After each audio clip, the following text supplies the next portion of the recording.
సముద్రం ఈ పేరు వింటేనే తెలియని ఒక కొత్త ఫీలింగ్ కలుగుతుంది. మన గ్రహం మీద ఒక వంతు భూమి ఉంటే మిగిలిన 3 వంతులు నీళ్లే ఉన్నాయి. అందులోని ఎక్కువగా సముద్రాలే ఉన్నాయి. ఈ మహాసముద్ర లోతుల్లో మనకు తెలియని ఎన్నో రకాల జీవులు జీవిస్తూ ఉన్నాయి. ఇప్పటికీ సముద్రంలో ఉన్న రహస్యాల్లో 10% కూడా మనం కనిపెట్టలేకపోయాం. సూర్యకాంతి సముద్రంలో దాదాపు 1000 మీటర్స్ లోతు వరకు వెళ్తుంది. అంటే సముద్రంలో సాధారణ జీవులన్నీ సూర్యకాంతి సహాయంతో ఈ 1000 మీటర్ లోతులోనే జీవిస్తూ ఉంటాయి. అసలైన సముద్రం మొత్తం ఈ 1000 మీటర్స్ దగ్గర నుంచే మొదలవుతుంది.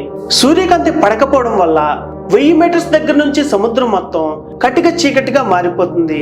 ఇలాంటి కటిక చీకట్లో కూడా కొన్ని భయంకరమైన సముద్ర జీవులు తమ రాజ్యాన్ని స్థాపించుకున్నాయి. సో ఈ రోజు మనం సముద్రంలో దాగి ఉన్న ఆ జీవుల గురించి కొన్ని నిజాల్ని తెలుసుకుందాం. నేను మీ సత్యగున్ను. Welcome to our channel.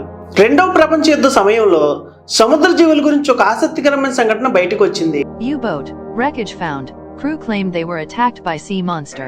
There are experts who believe that it is none other than UB-85, said News for 85 side.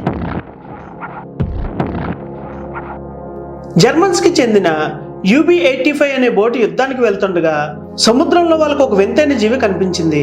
అది వాళ్ళ బోటు మీద దాడి చేసి వాళ్ళని ముంచేసిందని అందరూ చెప్పడం స్టార్ట్ చేశారు. ఈ సంఘటన తర్వాత సముద్ర జీవుల మీద చేసిన ప్రయోగాలు మనకి చాలా ఇన్ఫర్మేషన్ తెలిసేలా చేశాయి. ఆ ఇన్ఫర్మేషన్ ప్రకారం సముద్రంలో ఏ లోతులో ఏ జీవులు ఉంటాయనేది ఇప్పుడు మనం క్లియర్ గా తెలుసుకుందాం. సైంటిస్టులు లోతుపరంగా సముద్రాన్ని 5 భాగాలుగా విభజించారు. ఇక్కడ ప్లే అవుతున్న ఇమేజ్ చూడండి. ఇందులో మొదటిగా ఉన్న భాగాన్ని సన్లైట్ జోన్ అంటారు. ఇది సముద్ర పైభాగం నుంచి 200 మీటర్ లోతు వరకు ఉంటుంది. సాధారణంగా ఇక్కడ చిన్న చిన్న చేపలు, తాబేళ్లు లాంటివి జీవిస్తాయి. వీటిని వేటాడుతూ గాబ్లిన్ షార్క్ అనే చేప కూడా ఈ లోతులో తిరుగుతూ ఉంటుంది. ఇది చూడడానికి ఇలా పొదలైన పళ్ళతో చాలా భయంకరంగా ఉంటుంది. కానీ ఇది ఎప్పుడు మనుషుల మీద దాడి చేయలేదు. దీని తర్వాత 200 మీటర్స్ నుంచి 1000 మీటర్స్ వరకు ఉన్న జోన్ ని ట్విలైట్ జోన్ అంటారు. ఇక్కడ సూర్యకాంతి చాలా తక్కువగా కనిపిస్తుంది. కానీ సముద్రంలో ఉండే 80% విచిత్రమైన చేపలన్నీ ఈ జోన్ లోనే తిరుగుతూ ఉంటాయి. ఇక్కడ సూర్యకాంతి చాలా తక్కువగా ఉంటుంది కాబట్టి ఇక్కడ జీవించే చేపలన్నీ తమ బాడీలో నుంచే సొంతంగా ఒక రకమైన వెలుతురిని క్రియేట్ చేసుకుంటాయి.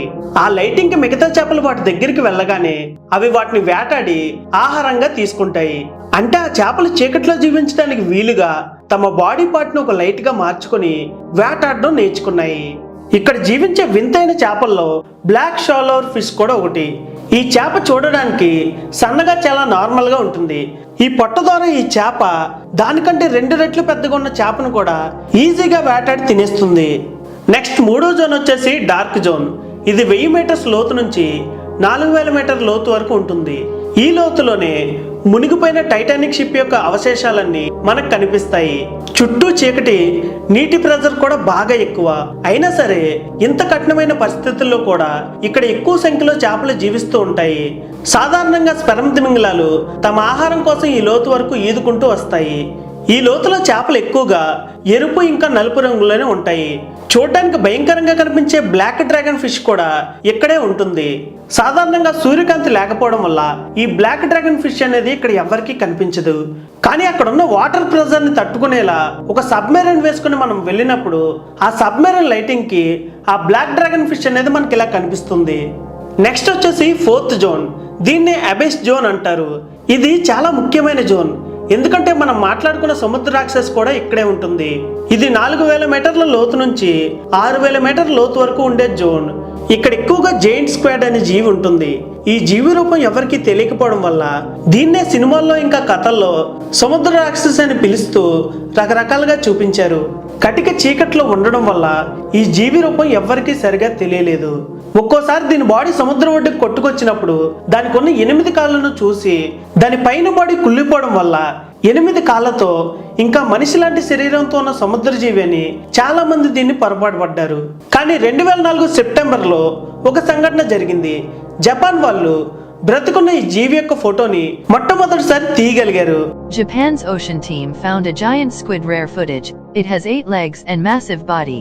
The first ever exclusive live images of Gant squid revealed. So the myth is over now. It is real and alive in ocean depths. మళ్ళీ జపాన్ కి చెందిన సేమ్ ఇదే టీము 2006లో బ్రతుకున్న ఈ జీవి యొక్క వీడియోని తీసి ప్రపంచానికి దీని రూపాన్ని చూపించారు. ఈ జీవి దాదాపు 60 అడుగుల పొడవు వరకు పెరుగుతుంది. అంటే సుమారు ఒక స్కూల్ బస్ అంత పెద్దగా ఉంటుంది. బేసిక్ గా మనం నీటిలోతుకి వెళ్లే కొద్దీ మన మీద పడే ప్రెజర్ అనేది బాగా పెరుగుతుంది. అంటే ఆ లోతులో ఒక మనిషి ఉంటే అక్కడ ఉన్న ప్రెజర్ కి బాడీ ముక్కలు ముక్కలైపోయి బోన్స్ కూడా చిన్న చిన్న పీసెస్ గా విరిగిపోతాయి. అంత ప్రెజర్ ఉంటుంది ఆ లోతులో. కానీ ఈ జీవికి మాత్రం ఇక్కడ జీవించడం అనేది చాలా సాధారణమైన విషయం. ఇది ఆహారం కోసం ఇక్కడికి ఈదుకుంటూ వచ్చిన స్పెరమ్ వెల్స్ ని పట్టుకొని దాని బాడీ నుంచి ఆహారాన్ని పీల్చేస్తాయి. దీనివల్లే కొన్నిసార్లు స్పెరమ్ వెల్స్ బాడీ మీద ఘాట్లు కూడా కనిపిస్తాయి. ఒకవేళ దీని మీద వేరే జీవి ఏదైనా అటాక్ చేస్తే ఇది ఒక ఇంక్ లాంటి లిక్విడ్ ని రిలీజ్ చేసి ఎదురుగా ఉన్న చేప కన్ఫ్యూజ్ అయ్యేలోపు అక్కడ నుంచి తప్పించుకుంటుంది. ఇంకా నెక్స్ట్ వచ్చే జోన్ పేరు అంతులేని అగాధం. అసలు ఇక్కడ ఏం ఉంటాయి అనేది తెలుసుకోవడం చాలా కష్టం. ఇది 6000 మీటర్స్ లోతు నుంచి స్టార్ట్ అయ్యి సముద్రంలోనే అత్యంత లోతైన ప్రదేశం వరకు వెళ్తూనే ఉంటుంది. ప్రపంచంలోనే అన్నిటికంటే లోతైన ప్రదేశం మెరియానా ట్రంచ్. దీని లోతు సుమారు 11,000 మీటర్స్ వరకు ఉంటుంది. అంటే ప్రపంచంలోనే అన్నిటికంటే ఎత్తైన పర్వతమైన ఎవరెస్ట్ ని ఇక్కడ తీసుకొచ్చి పెడితే ఇంకా దాదాపు 3000 మీటర్ల సముద్రపు లోతు మిగిలిపోతుంది. సో ఇంత లోతులో కూడా అసలు ఏ జీవులు ఇక్కడ బ్రతుకుతున్నాయో చూద్దాం. ముందుగా ది బ్లాక్ షీ డెవిల్ గురించి మాట్లాడుకుందాం. ఇది జస్ట్ 3.5 ఇంచెస్ నుంచి 6 ఇంచెస్ వరకు మాత్రమే పెరుగుతుంది. చూడడానికి దెయ్యంలో భయంకరంగా ఉండటం వల్ల దీనికి బ్లాక్ డెవిల్ అని పేరు పెట్టారు. సముద్రంలోనే అత్యంత లోతైన ప్రదేశం కావడం వల్ల ఇక్కడ ఉండే ఏ జీవి అయినా గడ్డగట్టుకుపోయే చల్లని ఉప్పు నీటిని భరించాలి. ఇలా చెప్పుకుంటూ పోతే స్టార్ ఫిష్లు, ట్యూబ్ వర్మ్స్ లాంటి చాలా జీవులు ఇక్కడ జీవనం కొనసాగిస్తూ ఉన్నాయి. కానీ నేను మీకు కొన్ని ముఖ్యమైన వాటిని మాత్రమే పరిచయం చేశాను. ఎందుకంటే సముద్రాన్ని అంచనా వేయడం, అందులో ఉన్న నాలెడ్జ్ ని ఒక్క వీడియోతో చెప్పడం అనేది ఎవరి వల్ల సాధ్యం కాదు. కానీ మీ సపోర్ట్ ఉంటే ఇలాంటి ఇంట్రెస్టింగ్ వీడియోస్ ఇంకా చేస్తూనే ఉంటాం. సో వీడియోని లైక్ చేసి ఛానల్ ని సబ్స్క్రైబ్ చేయడం మర్చిపోకండి. Thank you friends. జై హింద్.